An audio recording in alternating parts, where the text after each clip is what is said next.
মুখ্যমন্ত্রীকে ইমিডিয়েট বদলাতে হবে, জোরালো দাবি তুললেন। এবার তৃণমূল সরকারের পতন হবেই, এবার 200-র ওপর আসন পাবে ভারতীয় জনতা পার্টি। हम लोग जीतेंगे, we will win। পশ্চিমবঙ্গে যখন একদিকে বিজেপি চাইছে তৃণমূলের পতন, তখন ত্রিপুরাতে বিজেপির পতন চাইছে তিপ্রা মাথা।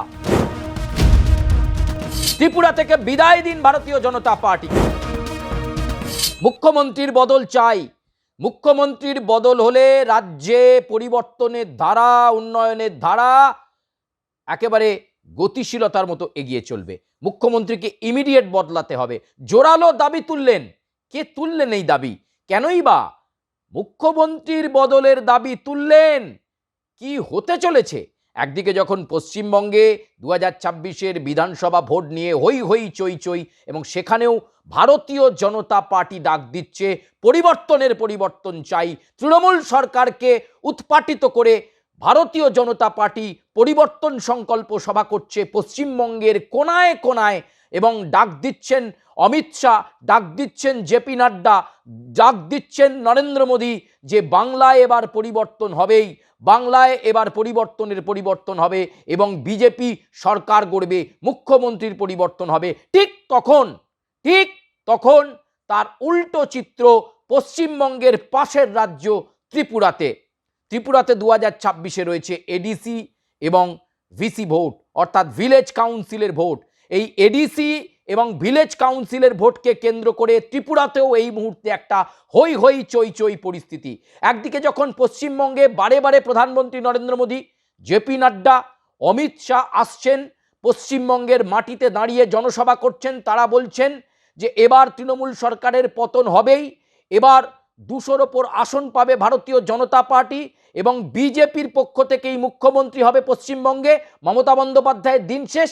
ঠিক তখন একেবারে তার উলটপোড়ান, যেখানে ত্রিপুরাতে শাসক দলের জায়গায় রয়েছে বিজেপি। যদিও এর আগে ত্রিপুরাতে মুখ্যমন্ত্রী বদল আমরা দেখেছিলাম, বিপ্লব দেবকে পরিবর্তন করে আনা হয়েছিল ডক্টর মানিক সাহাকে। তবে এবার ত্রিপুরার মুখ্যমন্ত্রীর বদল চাই, দৃপ্ত কণ্ঠে, জোর কণ্ঠে বলে গেলেন একজন। তার কথাই বলতে আজকের এই বিশেষ প্রতিবেদন, যেখানে তিনি জোরালো কণ্ঠে দাবি করছেন ত্রিপুরার জনজাতি গোষ্ঠীর সঙ্গে, আদিবাসী সম্প্রদায়ের সঙ্গে, ত্রিপুরার সাধারণ মানুষের সঙ্গে, ত্রিপুরার সঙ্গে তঞ্চকতা করছেন, প্রতারণা করছেন মুখ্যমন্ত্রী মানিক সাহা। অবিলম্বে মুখ্যমন্ত্রীর পরিবর্তন দরকার। 2028 সালে ত্রিপুরাতে বিধানসভা নির্বাচন রয়েছে, কিন্তু এডিসি ভোট থেকে, এই ভিলেজ কাউন্সিলের ভোট থেকেই দেখিয়ে দিতে হবে যে ত্রিপুরার মানুষ তারা ভারতীয় জনতা পার্টির বিরুদ্ধে চলে গিয়েছেন। সেটা দেখিয়ে দিতে হবে জোর গলায়। ত্রিপুরা মাথা দলের অন্যতম গুরুত্বপূর্ণ নেতা তিনি এই দাবি করে গেলেন একেবারে জনসভার মঞ্চ থেকে। তিনি ঠিক কি বললেন আগে আপনারা শুনুন, তারপর আমরা ব্যাখ্যা বিশ্লেষণে আসব। কেন ত্রিপুরার মুখ্যমন্ত্রী মানিক সাহার পরিবর্তন, তাকে সরিয়ে দেওয়া হোক, এই জোরালো দাবি এডিসি ভোটের আগে প্রচারে নেমে এই ত্রিপুরা মাথা দলের একজন গুরুত্বপূর্ণ সদস্য এই দাবি করলেন। চলুন শুনবো আগে ঠিক তিনি কি বলেছেন। I will fight for you. I am fighting for you. And I will tell you, हम लोग जीतेंगे, we will win। उनके पास they have money, Ruben, they have post, that's why you are surrendering to them, because उनके पास पैसा है, इसके लिए आप झुक रहे हो।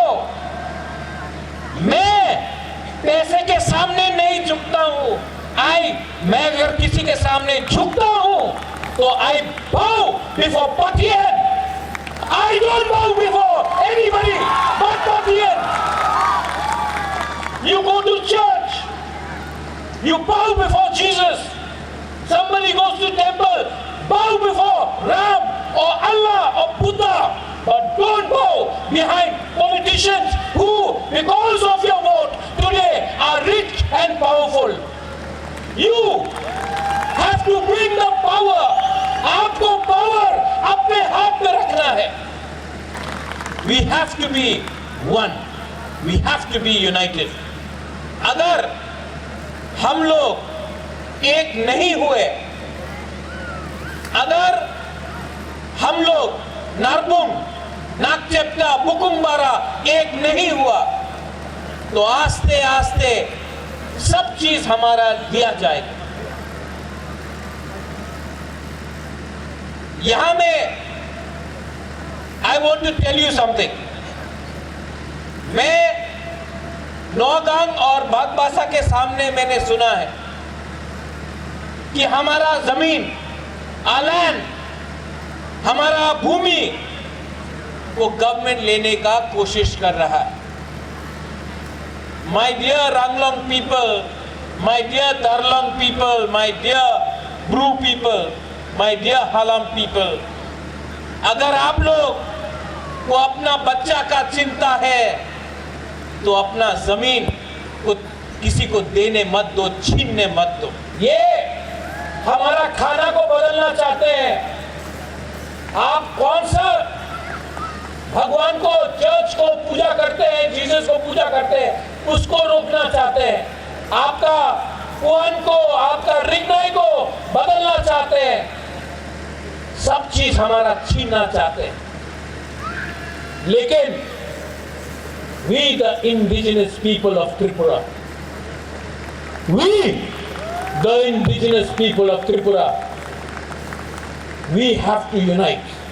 আপনারা শুনলেন প্রদ্যুৎ বিক্রম মাণিক্য দেববর্মন, তিপ্রামাথা দলের অন্যতম গুরুত্বপূর্ণ নেতা, তিপ্রামাথা দলের প্রথম সারির মুখ, যিনি মানিক সাহাকে চ্যালেঞ্জ ছুঁড়ে দিলেন।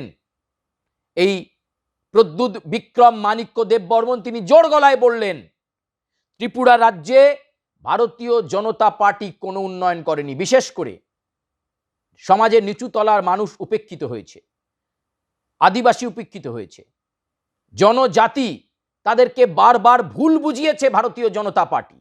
তাই এই এডিসি ভোট থেকেই, এই ভিলেজ কাউন্সিল ভোট থেকেই ডাক দেওয়া হোক মুখ্যমন্ত্রী পরিবর্তনের। ত্রিপুরায় মুখ্যমন্ত্রী পরিবর্তন হলে, সরকারের পরিবর্তন হলে একটা কাঙ্ক্ষিত উন্নয়ন আসবে। তিপ্রামাথা সেই প্রতিজ্ঞায় রয়েছে। তাই তো প্রদ্যুৎ বিক্রম মাণিক্য দেববর্মন জোর গলায় বলছেন যে তিপ্রামাথার পাশে আপনারা থাকুন, হাত ভরে আশীর্বাদ করুন, ত্রিপুরার মানুষকে তারা প্রতারণা করবে না, তঞ্চকতা করবে না। তাহলে পশ্চিমবঙ্গে যখন একদিকে বিজেপি চাইছে তৃণমূলের পতন, তখন ত্রিপুরাতে বিজেপির পতন চাইছে তিপ্রামাথা।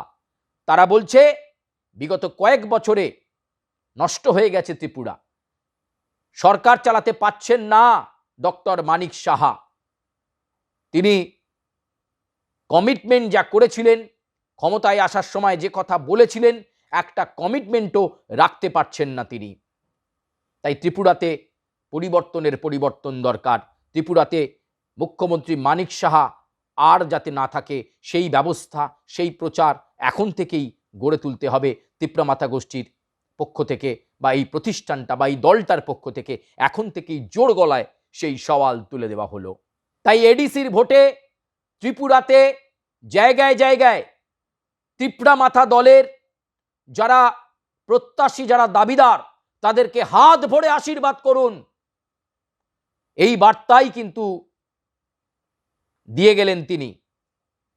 বিজেপিকে উচিত শিক্ষা দিন এই এডিসি এবং ভিসি ভোটে। 2026-এ উচিত শিক্ষা দিন, আর 2028 সালে ত্রিপুরার ভোটে বিদায় দিন, ত্রিপুরা থেকে বিদায় দিন ভারতীয় জনতা পার্টিকে। এই দাবি কিন্তু করা হলো সভা থেকে। ত্রিপুরার রাজনীতি এই মুহূর্তে রাজনৈতিক উত্তাপে উত্তপ্ত। আপনাদেরকে বলি যে পরিবর্তনের দাবি তোলা প্রদ্যুৎ বিক্রম মাণিক্য দেববর্মনের বক্তব্য নিছক বক্তব্য নয়, এটার পেছনে একটা সুপরিকল্পিত রাজনৈতিক কৌশল আছে। একই মঞ্চে উপস্থিত ছিলেন বিজেপির পূর্ব ত্রিপুরা লোকসভা আসনের সাংসদ কৃতি সিং দেববর্মা, যিনি কিন্তু আবার প্রদ্যুৎ বিক্রম মাণিক্য দেববর্মনের বোন। লোকসভা নির্বাচনের আগে একটা সময় তার বোন কিন্তু একটা গুরুত্বপূর্ণ ভূমিকা পালন করছিলেন। অর্থাৎ একটা বিজেপিকে মেসেজ দেওয়া তিপ্রামাথা এই যে দল, সেই দল বিজেপির ওপর এতটা কেন ক্ষুব্ধ হয়ে গেল? মানিক সাহার বিরুদ্ধে কেন চলে গেল এই দল এতটা বেশি করে? ফলে এই যে পরিস্থিতি, এই পরিস্থিতিতে এই যে নির্বাচন, যেখানে 19টা স্বীকৃত জনজাতি তারা এই নির্বাচনে অংশ নেবে, শুধু তাই নয়, এই জনজাতিকে বারবার ঠকিয়েছে ভারতীয় জনতা পার্টি, এটাই কিন্তু বলতে চাইছেন তিপ্রামাথার এই নেতা। তাহলে কি এবার বিজেপির পতন সময়ের অপেক্ষা ত্রিপুরাতে? কোন দিকে সামাল দেবে বিজেপির কেন্দ্রীয় নেতৃত্ব? পশ্চিমবঙ্গের সাংগঠনিক অবস্থা বিজেপির ভালো নয়। মুখে পরিবর্তন বললেও পরিবর্তন কতটা হবে সেটা একেবারেই পরিষ্কার নয়। তার উপর রয়েছে এসআইআরে কাঁটা, সেই বিক্ষোভ বাড়ছে মানুষের পশ্চিমবঙ্গে। তখন ত্রিপুরাতে এডিসি ভোট বা ভিলেজ কাউন্সিল ভোটকে সামনে রেখে মানিক সাহাকে কাঠগড়ানোয় একেবারে দাঁড় করানোর ফলে, তাকে কাঠগড়ায় দাঁড় করিয়ে দিচ্ছে তিপ্রামাথা, যার ফলে কিন্তু বিজেপি দুই রাজ্যে পশ্চিমবঙ্গ এবং ত্রিপুরাতে যথেষ্ট অস্বস্তিতে। প্রিয় দর্শক বন্ধু, আমরা নিশ্চয়ই নজর রাখবো ত্রিপুরার এডিসি ভোটের দিকে এবং ভিলেজ কাউন্সিল ভোটের দিকে। কোন দিকে এটা মোড় নেয় তার দিকে আমাদের নজর থাকবে। আজকের মতো প্রতিবেদনে পর্যন্তই। ধন্যবাদ।